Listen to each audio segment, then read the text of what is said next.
नमस्कार, मैं हूं श्वेता सिंह और आप देख रहे हैं आज तक। देश में कोरोना की वैक्सीन लगनी शुरू हो चुकी है, लेकिन अर्थव्यवस्था को पहली वैक्सीन लगेगी बजट के जरिए। कोरोना की वैक्सीन से अलग इस आर्थिक वैक्सीन के ह्यूमन ट्रायल नहीं हुए हैं, इसीलिए ये वैक्सीन कितनी प्रभावी होगी इसका आकलन तो बजट के बाद ही होगा। आइए बजट से पहले हम उसका पूरा आकलन पेश करते हैं श्वेत पत्र में।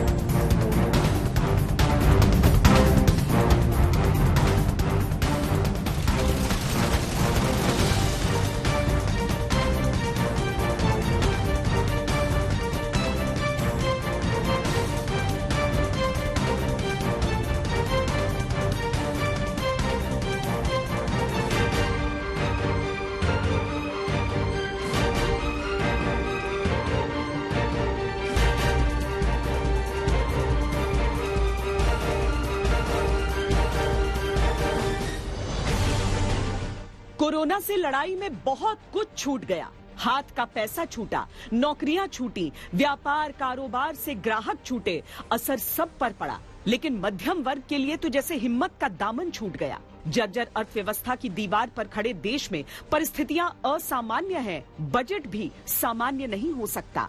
अर्थव्यवस्था को सुधार का सीमेंट चाहिए, टूटे हुए मनोबलों को सहारे की वैक्सीन चाहिए।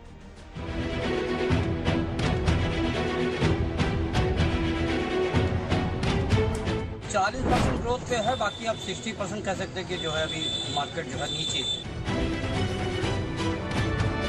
कोविड-19 की वजह से आर्टिजन्स और क्राफ्ट्स पीपल को बहुत मुश्किलों का सामना करना पड़ा है। बजट में अभी कैसा है, कोरोना से पहले जो बिजनेस था सभी लोगों को बिजनेस अभी बहुत कम है।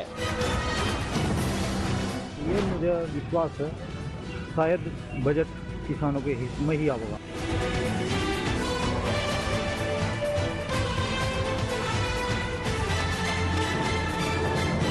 आम पब्लिक पे बहुत ज्यादा सिकंजर ना कसा जाए। लोगों ने 3-4 महीने काफ़ी परेशानी के साथ गुजारे हैं और उसके कारण बहुत ज़्यादा लॉसेस हुए हैं। 2022 तक किसान की आय दोगुनी हो, ये हमारा संकल्प है।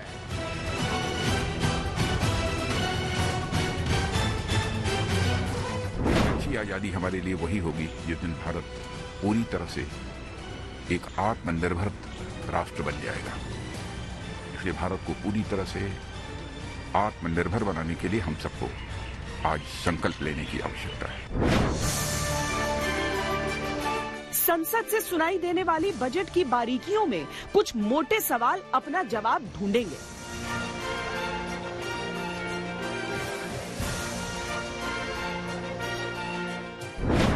क्या इस बार के बजट से रोजगार के नए अवसरों को बढ़ावा मिलेगा?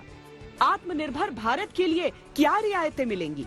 आंदोलन से परे कृषि क्षेत्र के लिए क्या प्रावधान होंगे? आयकर दाताओं को क्या कोई राहत मिलेगी? मध्यम वर्ग के लिए क्या कुछ खास होगा? 5 ट्रिलियन इकोनॉमी के ट्रैक पर कैसे बढ़ेगा देश? आम पब्लिक को सबसे कम सस्ते में हर चीज चाहिए, जैसे सब्जी, diesel, petrol, school fees, transportation, metro का किराया, सब सहूलत रहना चाहिए। कोविड-19 आने से बहुत परेशानी हुई, लॉकडाउन से धंधे कारोबार पूरे बंद हो गए, कुछ गुंजाइश नहीं है कमाने की। पेंशन में भी चाहिए, क्योंकि क्या आम खास लोग बहुत परेशान में अभी जो मूवमेंट जो है बहुत तकलीफ से रहे लोग, बहुत परेशानी है।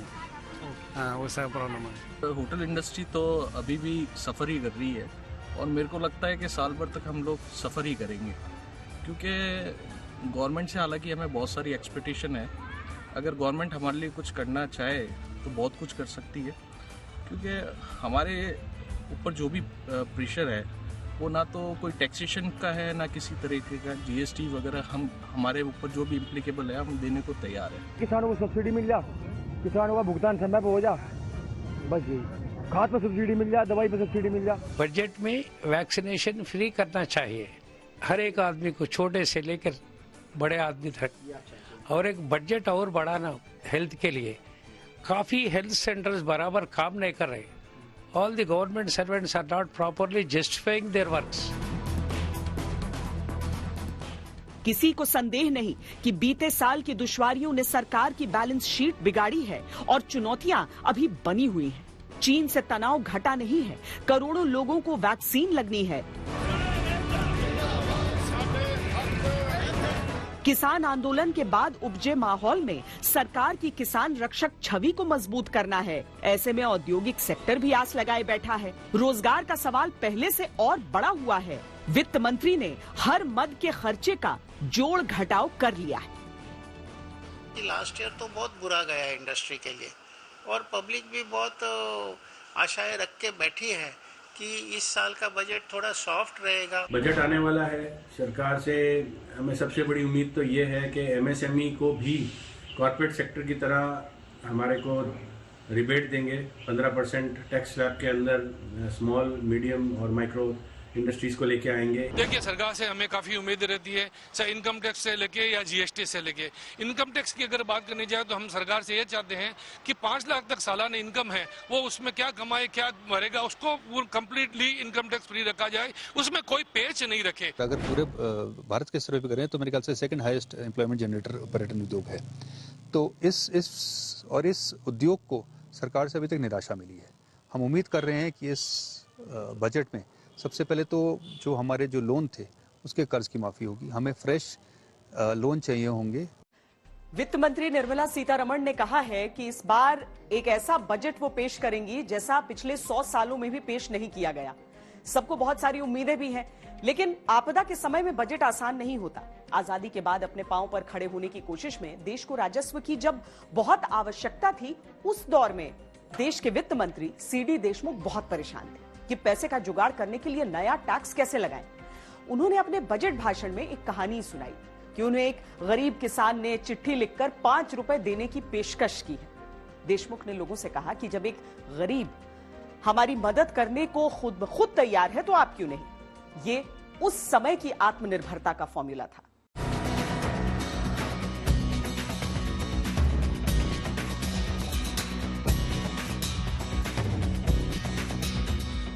कोरोना के लिए लगा लॉकडाउन और लॉकडाउन से कराहती अर्थव्यवस्था को सरकार ने आत्मनिर्भरता का मंत्र दिया।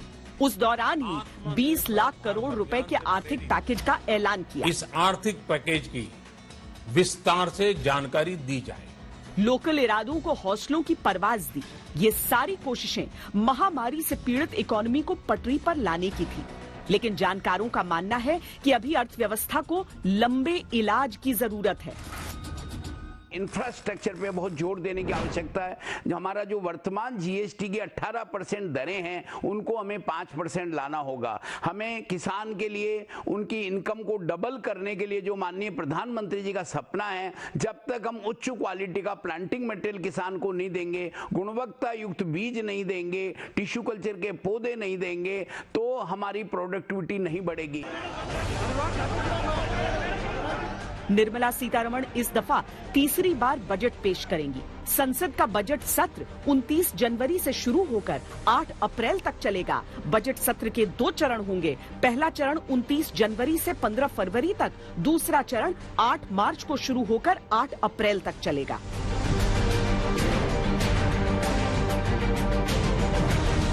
इस तस्वीर के साथ मैं दुनिया के अर्थ जगत को ये भरोसा भी दिला रहा हूं कि आर्थिक मोर्चे पर भी स्थितियां अब तेजी से बदलेगी।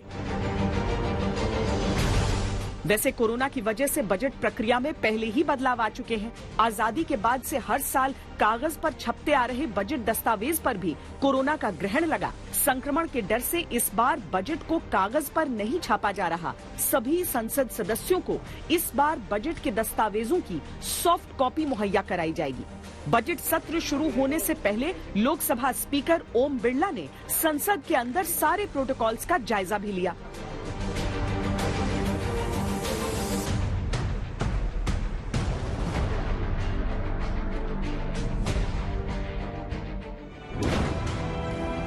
वित्त मंत्री निर्मला सीतारमण के सामने चुनौती बड़ी है। देश की विकास दर 2 तिमाही से माइनस में चल रही है। 2020-21 की पहली तिमाही में विकास दर -23.9% थी। दूसरी तिमाही में सुधरी तो जरूर, लेकिन -7.5% ही रही।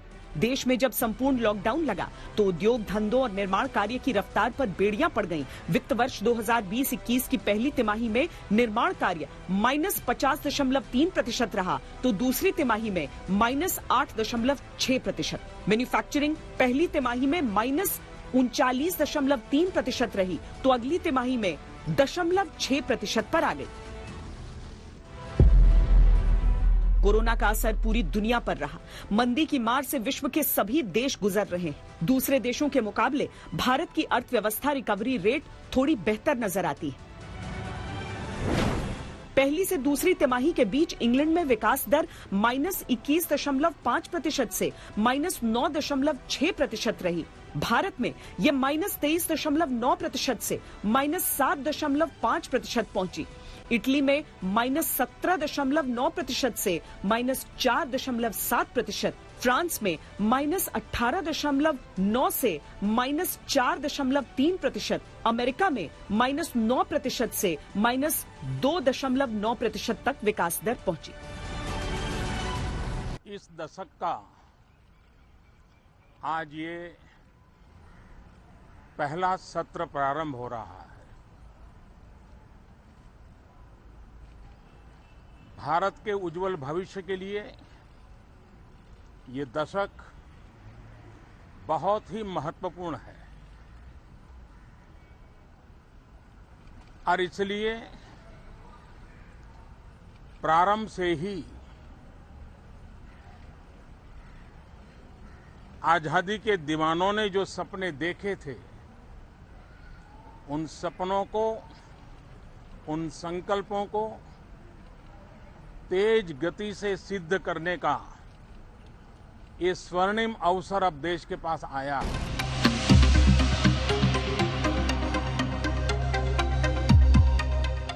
IMF के अनुसार 2021 में भारत विकास की रफ्तार में दुनिया के कई देशों को पीछे छोड़ सकता है। 2021 में जहां चीन 8.1% की रफ्तार से आगे बढ़ सकता है, भारत 11.5 की रफ्तार से आगे बढ़ सकता है। 2022 में चीन में विकास की रफ्तार 5.6% रहने का अनुमान है, तो भारत में विकास की रफ्तार 6.8% रहने की उम्मीद है। When a once-in-a-century pandemic has hit us, India has really outweighed on the opportunities that this pandemic provides compared to the risks. 2020 एक प्रकार से लगातार मिनी बजट का सिलसिला चलता रहा और इसलिए ये बजट भी उन 4-5 बजट की श्रृंखला में ही देखा जाएगा, ये मुझे पूरा विश्वास है। हर साल अपने बजट भाषण के बाद सरकार अपनी पीठ थपथपाती है और विपक्ष आलोचना करता है, तो इस बार भी कुछ अलग नहीं होने वाला। लेकिन चूंकि कोरोना आपदा के बाद का ये पहला बजट है, इसीलिए ये सामान्य तो बिल्कुल नहीं होगा। 2 क्षेत्र ऐसे हैं जहां से नए भारत का पुनर्निर्माण हो सकता है, रक्षा और फार्मा।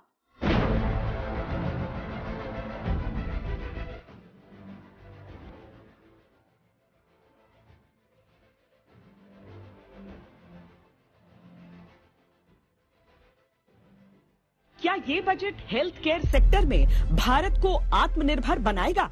क्या ये बजट आत्मनिर्भर हेल्थ केयर सिस्टम के स्वाभिमान के साथ देश की अर्थव्यवस्था में अपना योगदान दे पाएगा? ये सवाल इसीलिए जरूरी है क्योंकि कोरोना काल में देश की अर्थव्यवस्था का बड़ा हिस्सा इसमें खर्च हुआ है और वो चुनौतियां अब भी बनी हुई हैं।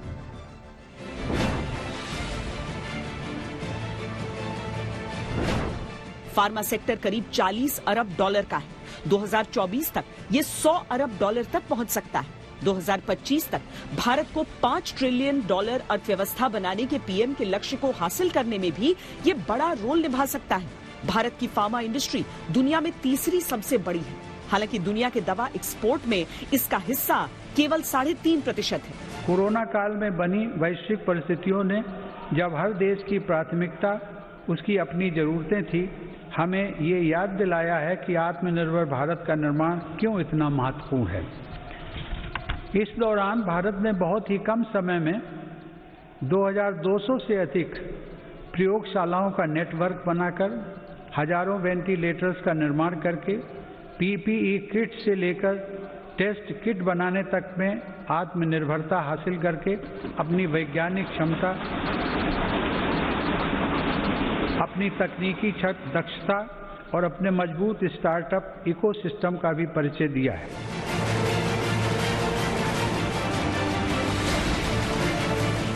ऐसे में फार्मा सेक्टर को भी बजट में आत्मनिर्भर बनाने वाले ऐलानों की उम्मीद है। ये सेक्टर देश की अर्थव्यवस्था को रोजगार सृजन के साथ मजबूत कर सकता है। लोगों के पास मेडिकल सेक्टर में खर्च करने के लिए थोड़ा छूट की और सीमाएं बढ़ें, क्योंकि ये अप्रत्याशित रूप से जो चीजें आई हैं वो इस बात को इंडिकेट कर रही हैं कि मेडिकल के खर्चे लोगों के बढ़ गए हैं। दूसरा, लोगों के पास बचत होनी चाहिए। बीते साल में हमने ये भी सीखा कि आर्थिक सुरक्षा के साथ सीमा सुरक्षा कितनी जरूरी है।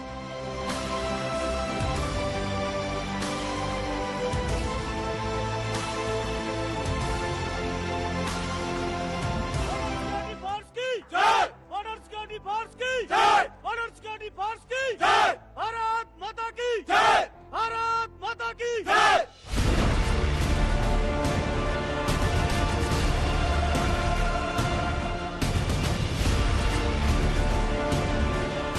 बीते एक साल में आर्थिक सुरक्षा के साथ सरहदों की सुरक्षा की आवश्यकता और ज्यादा स्पष्ट हुई है। देश की सुरक्षा के लिए आधुनिकतम हथियारों और उपकरणों की आवश्यकता है। चीन से जारी गतिरोध ने जरूरत को स्पष्ट शब्दों में परिभाषित किया है। माना कि रक्षा पर खर्च से आर्थिक रिटर्न नहीं मिलते, लेकिन सुरक्षित माहौल में ही आर्थिक तरक्की होती है।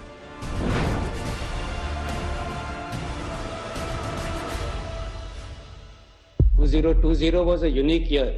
The twin challenges of the COVID pandemic and the belligerence on our northern borders.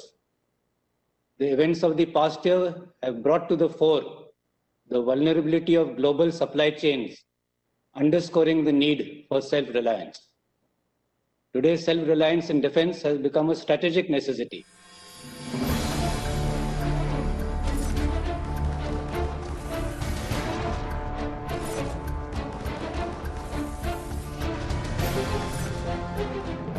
बड़ी बात यह है कि जो हिंदुस्तान अब तक रक्षा उपकरणों का सबसे बड़ा आयातक रहा है, वो अब मेड इन इंडिया सामान एक्सपोर्ट करने की राह पर है। सरकार का लक्ष्य 2025 तक डिफेंस इंडस्ट्री का आकार बढ़ाकर 26 अरब डॉलर करने का है। इसके साथ ही सरकार 2025 तक 5 अरब डॉलर के रक्षा से जुड़े साजो सामान का निर्यात करने का भी टारगेट बना चुकी है। डीआरडीओ का भी दावा है कि अगले 4-5 साल में भारत से डिफेंस एक्सपोर्ट में जबरदस्त तेजी आ सकती है। जब लक्ष्य इतना बड़ा है तो हर बजट महत्वपूर्ण हो जाता है। ये बजट उसकी आधारशिला रख सकता है।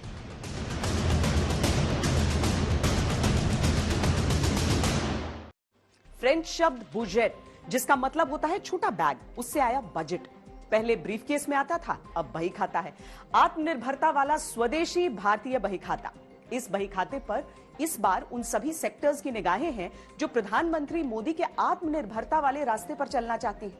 दरअसल आत्मनिर्भरता वाले सेक्टर्स को रियायत से ज्यादा आर्थिक पैकेज की दरकार होगी। भारत की संस्कृति, भारत के संस्कार उस आत्मनिर्भरता की बात करते हैं जिसकी आत्मा वसुधैव कुटुंबकम है।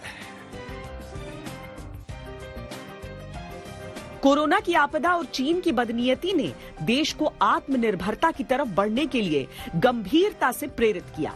भारत ने मैन्युफैक्चरिंग हब बनने की तरफ कदम बढ़ाए।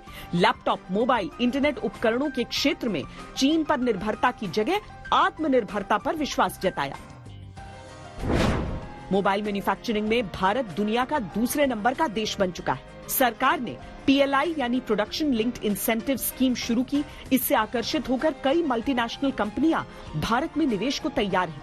लेकिन भारतीय कंपनियों को इलेक्ट्रॉनिक चिप्स की भारी कमी का सामना करना पड़ रहा है। एक तो कोरोना के चलते निर्माण कम है, दूसरे सप्लायर्स की तरफ से 3% ही सप्लाई हो पा रही है। अगर देश को मैन्युफैक्चरिंग हब बनाना है तो इस बार के बजट में कुछ बड़े प्रावधान करने होंगे ताकि कंपोनेंट्स के मामले में भी भारत आत्मनिर्भर बने और रोजगार समेत आर्थिक विकास की दर तेजी से बढ़े। भारत को वोकल फॉर लोकल और आत्मनिर्भर भारत की जो विशद व्याख्या उन्होंने की है, make in India not only for India but make in India for the world, ये जो पूरी सोच वो, और इसलिए भारतवासी अपनी क्षमता को आगे बढ़ाएं और भारत सरकार उसमें सहयोग देगी।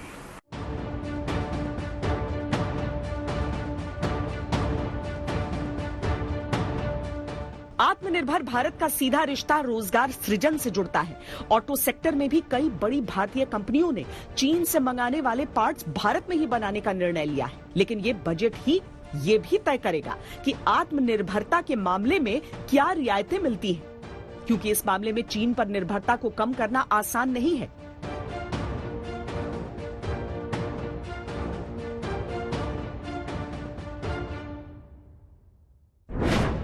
$2018-19 में चीन से 4.75 अरब डॉलर के ऑटो पार्ट्स का आयात किया गया था। वाहनों को बनाने के लिए 60% रॉ मटेरियल का आयात चीन से होता है।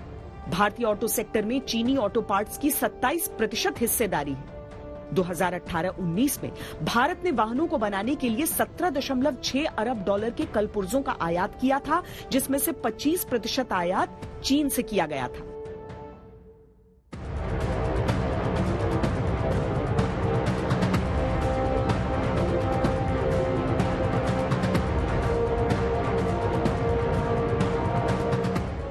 लेकिन कोरोना में सप्लाई चेन थमने से जिस तरह से कार कंपनियों को प्रोडक्शन का नुकसान हुआ था, उसे देखते हुए कंपनियां दूसरे देशों पर अपनी निर्भरता को कम करने की कोशिश कर रही हैं। इन कलपुर्जों को भारत में तैयार करने के लिए उद्योग संगठनों की मांग है कि इंपोर्ट ड्यूटी के 3 स्लैब बने। तैयार माल को स्टैंडर्ड स्लैब में रखा जाए, इंटरमीडिएरीज को कम ड्यूटी के स्लैब में रखा जाए, कच्चे माल पर शुल्क को सबसे कम स्लैब में रखा जाए, यानी कच्चे माल पर आयात शुल्क घटे और तैयार माल पर इसे बढ़ाया जाए। सबसे ज्यादा चैलेंज है वो है कम रेट ऑफ इंटरेस्ट के ऊपर फंड को लेना, और आज जब एनबीएफसीज एक क्राइसिस से निकल रहे हैं तो उस टाइम पे ये पॉसिबल नहीं हो पा रहा है। आत्मनिर्भरता, स्वाभिमान के साथ भारत में निवेश को बढ़ावा देने, रोजगार सृजन और अर्थव्यवस्था को तीव्र गति से बढ़ाने का मंत्र है, लेकिन बजट में इसके लिए विशेष प्रावधान ही इसे सफल बना सकते हैं। आम बजट से हर वर्ग के लोगों को काफी उम्मीदें हैं। नौकरी पेशा लोगों को इनकम टैक्स को लेकर उम्मीद है, बेरोजगारों को रोजगार की उम्मीद है, चिकित्सा में आत्मनिर्भरता की उम्मीद है, निर्माण कार्य को नई बुलंदियों की उम्मीद है, उद्योग धंधों को पटरी पर लौटने की उम्मीद है। इन उम्मीदों पर खरा उतरना सरकार के लिए बहुत बड़ा चैलेंज है।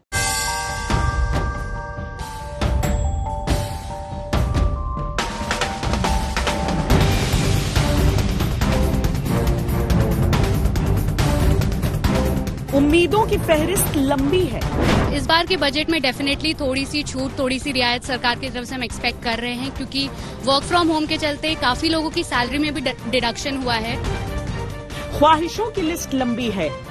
ध्यान देना चाहिए, बिल्कुल रोजमर्रा की चीजें जो जरूरत में हर एक आदमी को चाहिए, उस पर तो जरूर ध्यान देना चाहिए इनको। किसी को नौकरी की तलाश है,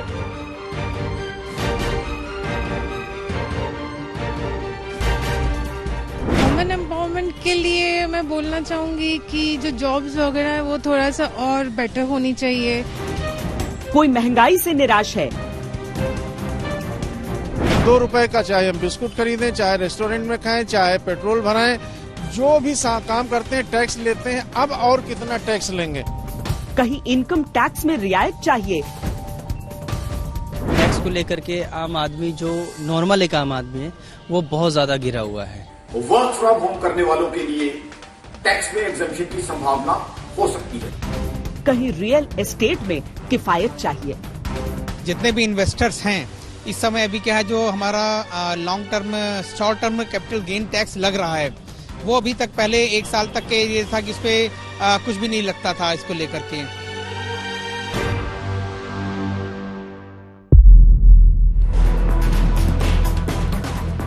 जानकार मानते हैं सितंबर 2020 के बाद से अर्थव्यवस्था ने करवट ली है।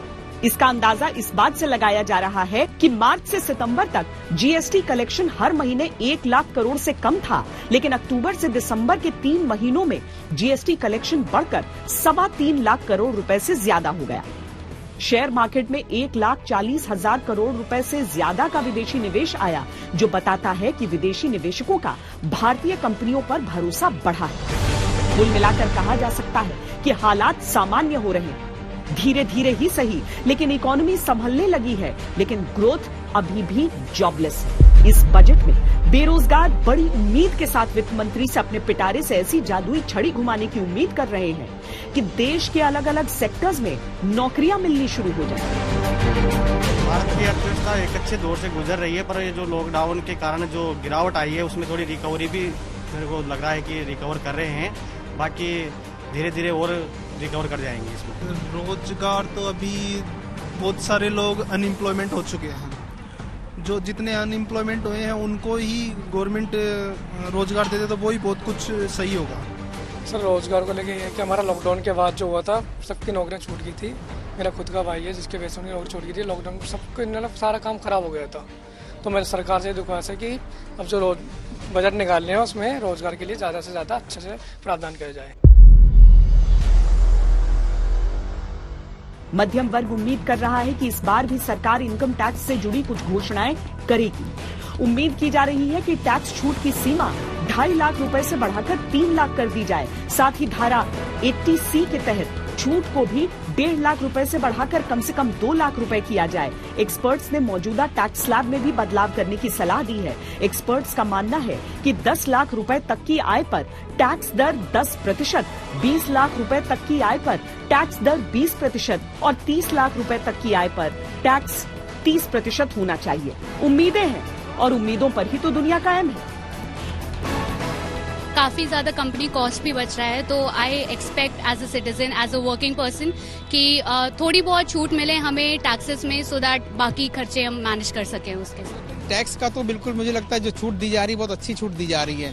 इस समय जितने भी लोगों को टैक्स दिया छूट दिया जा रहा है, मेरे ख्याल से स्टैंडर्ड डिडक्शन ही 50,000 का दिया जा रहा है, तो 5 लाख तक वैसे इनकम टैक्स फ्री है, तो वो तो इतना ठीक है काफी। इनकम टैक्स में जो छूट सीमा है उसको बढ़ाकर 5 लाख किया जाना चाहिए। कोरोना की वजह से दुनिया को एक नया वर्क कल्चर देखने को मिला, वर्क फ्रॉम होम।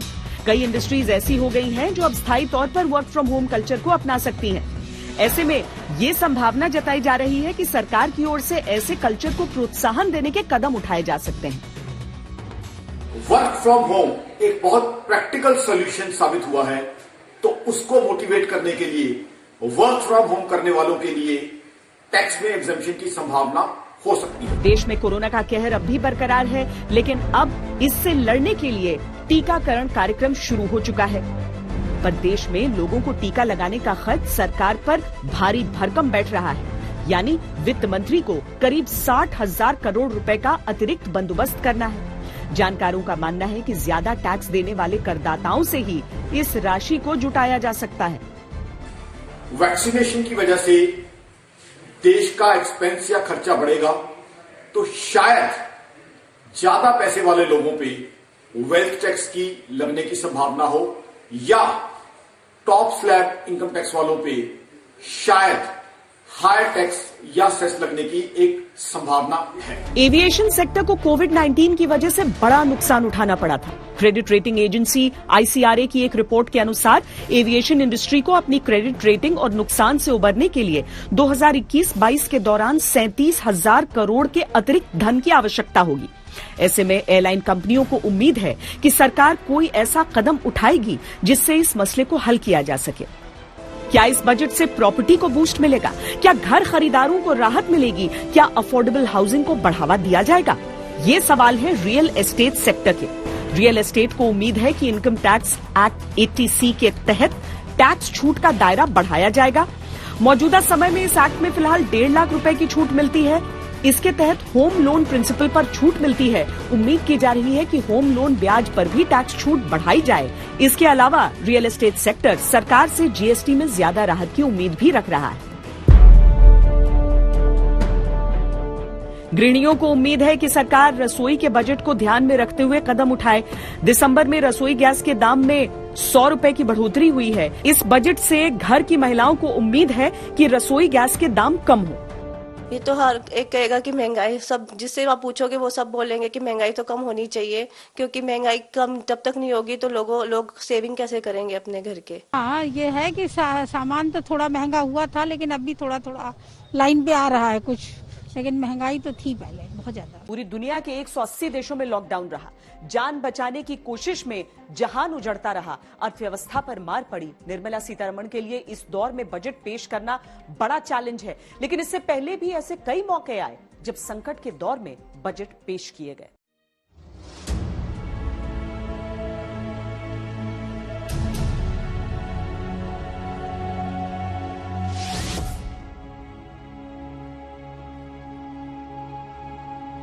साल था 1958। देश महंगाई और सूखे की दोहरी मार झेल रहा था। स्टॉक मार्केट क्रैश कर चुका था। रिजर्व बैंक के विदेशी एसेट्स एक साल में 43% गिर चुके थे। तब 28 फरवरी 1958 को पंडित नेहरू ने बजट पेश किया था। देश को उस हालत से निकालने के लिए अमेरिका से 107 करोड़ का लोन लिया गया था और गिफ्ट टैक्स शुरू किया गया था। पंडित नेहरू ने अपनी बजट स्पीच में कहा था, हम क्राइसिस से गुजर रहे हैं। हमको उत्पादन, निर्यात और बचत बढ़ाने पर जोर देना होगा। इस बजट में हमने टैक्स और लेनदारी के अपने लक्ष्य काफी ऊंचे रखे हैं।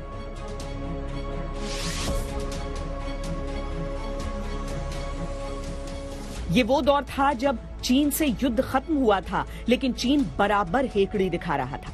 रक्षा बजट बढ़ चुका था, उसी रफ्तार से कर्ज बढ़ रहा था। मोरारजी देसाई ने कस्टम ड्यूटी बढ़ाई, विदेशी यात्राओं पर पाबंदियां लगाईं। रक्षा बजट में और निवेश करने के लिए देश में सुपर प्रॉफिट टैक्स लगाया गया।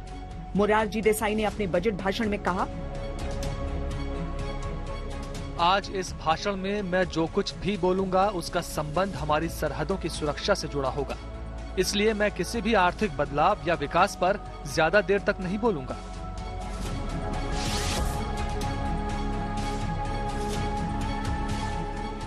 उन्नीस के तेल संकट के बाद लगातार 2 साल से महंगाई बढ़ रही थी। बारिश हो नहीं रही थी, औद्योगिक विकास रुका हुआ था। तत्कालीन वित्त मंत्री यशवंत चव्हाण ने आत्मनिर्भरता और गरीबी के उन्मूलन के लिए नीतियां बनाई। टैक्स चोरी रोकने के लिए टैक्स की दरों को कम किया गया। वाईबी चव्हाण ने अपनी बजट स्पीच में ये कहा, पिछले साल के अर्थव्यवस्था के खराब प्रदर्शन की वजह से आपको किसी शंका या परेशानी में आने की जरूरत नहीं है। हमको ऐसी सोच से ऊपर उठकर देश के लोकतंत्र में भरोसा करना चाहिए ताकि बदलाव आ सके। खाड़ी युद्ध चल रहा था। देश के फॉरेन एक्सचेंज रिजर्व खत्म होते जा रहे थे। तब तत्कालीन वित्त मंत्री ने देश में उदारीकरण किया, विदेशी निवेश को इजाजत दी गई। मनमोहन सिंह ने कहा, विक्टर ह्यूगो के मुताबिक अगर किसी आइडिया का वक्त आ गया है तो उसको पूरा होने से कोई रोक नहीं सकता। भारत का एक आर्थिक शक्ति के रूप में सामने आना एक ऐसा ही आइडिया है। पूरी दुनिया ये बात साफ साफ सुन ले, भारत अब पूरी तरह जाग चुका है। हम जीतेंगे, हम कामयाब होंगे। किसान आंदोलन का निष्कर्ष और स्वरूप एक ओर है, लेकिन दूसरी ओर का सच ये भी है कि सरकार क्या इस बजट के जरिए कोई संदेश देने का प्रयास करेगी। आइए जानते हैं। जानकारों का मानना है कि आने वाले बजट में किसानों के लिए महत्वपूर्ण घोषणाएं हो सकती हैं। इस बार बजट में निर्मला सीतारमण ये संदेश देने की कोशिश करेंगी कि मोदी सरकार किसानों और किसान कल्याण की परवाह करती है। वैसे इस बजट से पहले भी सरकार ने हर साल कृषि क्षेत्र के लिए बजटीय आवंटन में इजाफा किया है। 2019-20 के लिए कृषि बजट एस्टिमेट करीब 1,51,000 करोड़ रुपए था, जो अगले वित्त वर्ष 2020-21 में बढ़कर लगभग 1,54,000 करोड़ रुपए कर दिया गया।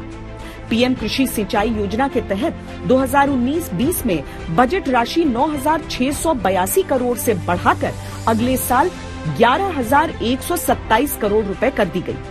पीएम फसल बीमा योजना के तहत 2019-20 में बजट राशि 14,000 करोड़ रुपए से बढ़ाकर अगले साल 15,695 करोड़ रुपए कर दी गई। उम्मीद की जा रही है कि इस बार भी कृषि बजट में बढ़ोतरी होगी।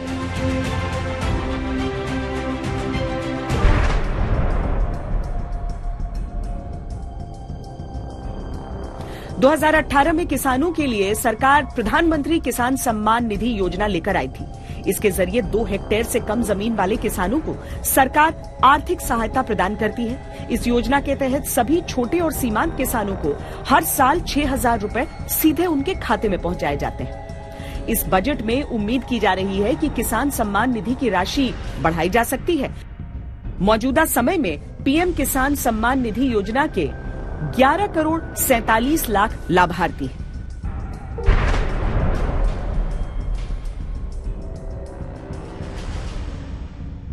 दो 2018 के बजट में तत्कालीन वित्त मंत्री अरुण जेटली ने पीएम कुसुम योजना का ऐलान किया था। इस योजना के तहत किसानों को सब्सिडी पर सोलर पैनल मुहैया कराए जाते हैं, जिनसे वो बिजली बना सके।